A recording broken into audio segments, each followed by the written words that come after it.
તમે ક્યારે એવો ઘોડો જોયો છે જે લાંબા રસ્તાને થાક્યા વિના કે રોકાયા વિના અવિરત રીતે પૂર્ણ કરે, ખડકાળ જમીન પર ચાલી શકે છે અને અસવારને જરા પણ ડિસ્ટર્બ કર્યા વગર પૂરપાટ દોડી શકે?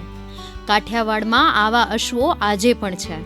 ગુજરાતમાં આઝાદી પૂર્વે 5,000 કાઠિયાવાડી અશ્વો હતા, પરંતુ આજે માત્ર 500 બચ્યા છે. ગોંડલના ગૌ અશ્વપ્રેમી ભુવનેશ્વરી પીઠના આચાર્ય ઘનશ્યામજી મહારાજ કહે છે કે જૂનાગઢના નવાબે 2 સારા કાર્ય કર્યા હતા. એક તો સિંહોના શિકાર પર પ્રતિબંધ મૂકીને સિંહોનું સંરક્ષણ કર્યું અને ગીર સોમનાથ જિલ્લાના ઇણાજ ખાતે કાઠિયાવાડી અશ્વ માટે પણ બ્રીડિંગ સેન્ટર બનાવ્યું, જેના કારણે આ અશ્વોને બચાવી શકાયા. શુદ્ધ પ્રજાતિના અશ્વો 3 થી 11 લાખ કે તેથી પણ વધુ કિંમતે વેચાઈ રહ્યા છે.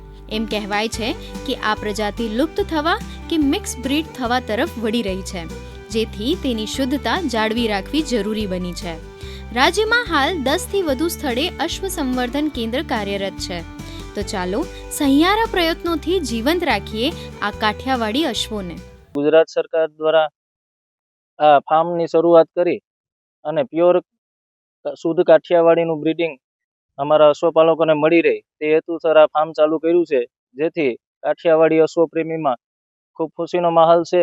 ગુજરાત સરકાર શ્રી આ ફાર્મને ડેવલપ કરવા માટે 1984થી સહમત ઉઠાવેલ છે ને આ કાઠિયાવાડી બ્રીડ લુપ્ત ન થાય એના માટે થઈને સરકારશ્રીએ આના માટે સઘન દેખરેખ રાખી ને આ ઘોડાને અશ્વની ઓલાદ ને વંશજ જળવાઈ રહે તેના માટે બ્રીડિંગ પોલિસી ને આ ઘોડા યુદ્ધમાં ઉપયોગી થતા ને પ્રવાસ માટે ફાયદાકારક ને સૌંદર્યની હિસાબે કાઠિયાવાડી અશ્વ બહુ સુંદર ને શરીર એનું શુદ્ધ ને ઇમ્યુનિટી પાવર અન્ય ઘોડા કરતાં સારું હોય.